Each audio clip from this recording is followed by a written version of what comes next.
Leaving station. Doors will open on the right.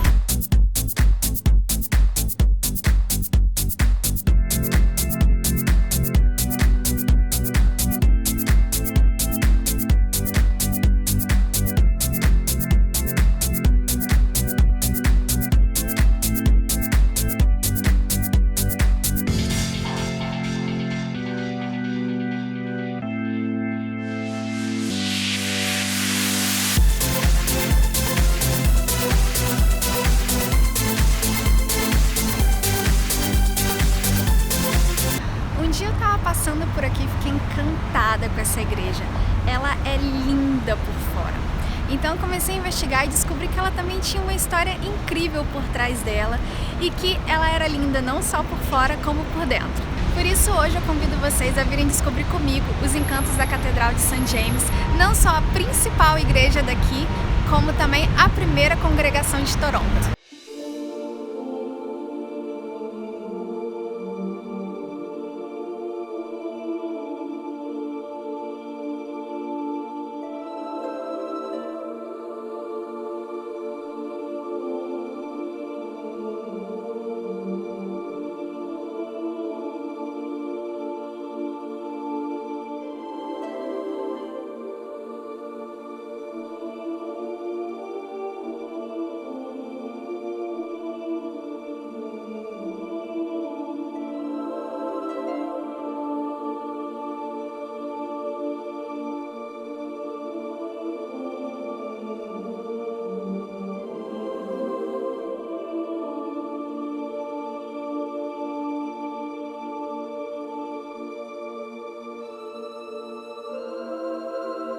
Bom, a história dessa igreja começa no século XVIII. Como eu falei, ela foi a primeira congregação religiosa de Toronto.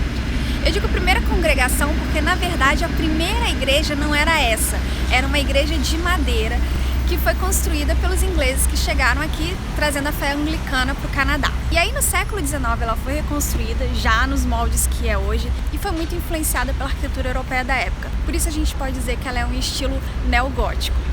Bom, eu não sei se vocês lembram de um vlog passado em que eu passei perto de uma igreja anglicana lá perto de casa e disse que conhecia muito pouco sobre essa igreja, que a única coisa que eu sabia é que ela tinha sido fundada pelo rei Henrique VIII quando ele rompeu com a igreja católica.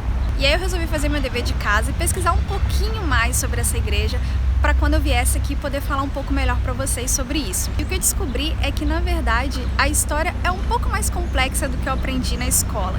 Para começar, Henrique VIII não fundou a igreja anglicana.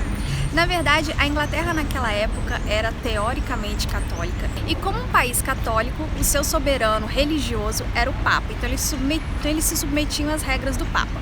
Só que o rei Henrique VIII queria se separar da sua esposa, Catarina de Aragão, e se casar com Ana Bolena. E para isso ele pediu autorização do Papa para se divorciar e o Papa não aceitou. Ele não ficou satisfeito com a resposta e decidiu que, já que o Papa não autorizava o divórcio dele, ele ia romper relações com o Papa. Então ele determinou que daí para frente o soberano da Igreja da Inglaterra não seria mais o Papa e sim o próprio rei da Inglaterra. Com isso ele passou a ser o soberano da Igreja da Inglaterra e assim sucessivamente. Hoje, por exemplo, a chefe da Igreja da Inglaterra é a Rainha Elizabeth II e depois dela provavelmente o Príncipe Charles e assim sucessivamente. Mas quando Henrique VIII rompeu com Roma, não quer dizer que ele fundou outra igreja. Na verdade, na prática, continuou mais ou menos a mesma coisa. O que mudou foi a soberania. E já naquela época, o catolicismo ele tinha algumas influências celtas na Inglaterra. Então pode-se dizer que ele se diferenciava um pouco do catolicismo no resto da Europa. E depois desse rompimento, pouca coisa mudou. Só que a igreja da Inglaterra mais tarde sofreu influência de outras igrejas que estavam crescendo na Europa, como a igreja luterana e o calvinismo. Então ela passou a incorporar elementos do protestantismo nela. E hoje ela é considerada uma igreja que acaba agregando as duas coisas, tanto o catolicismo quanto o protestantismo. Para você ter uma ideia, na igreja anglicana existem padres, diáconos, bispos, assim como na igreja católica. Mas assim como na igreja protestante, eles não são obrigados ao celibato. E, inclusive você pode chamar um padre de pastor, não tem nenhum problema. Assim como a igreja católica, a igreja anglicana também acredita em santos. Só que o culto a imagens não é muito recomendado, assim como na igreja protestante. Outra coisa que eu descobri é que, na verdade, igreja anglicana e igreja da Inglaterra são duas coisas diferentes. Na verdade, as duas têm a mesma origem. Hoje a igreja anglicana é bem mais independente e ela não tem a rainha da Inglaterra como soberana.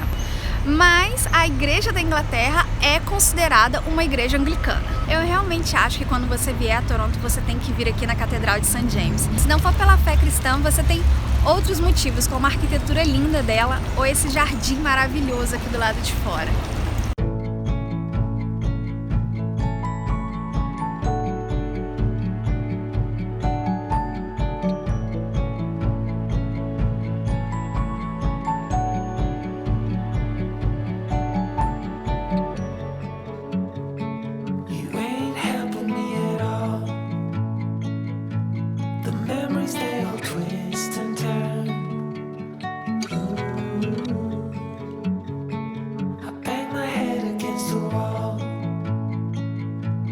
Somehow I just never learned.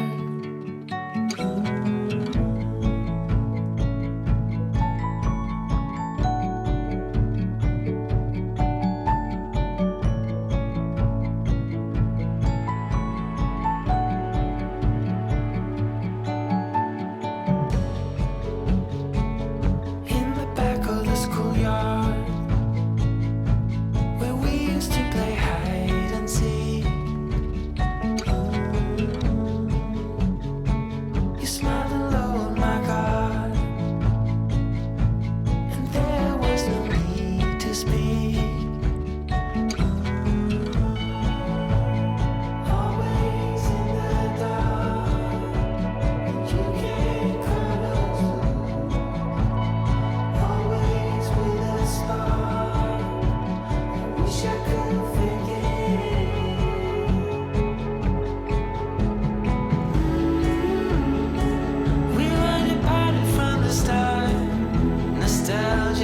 Second nature.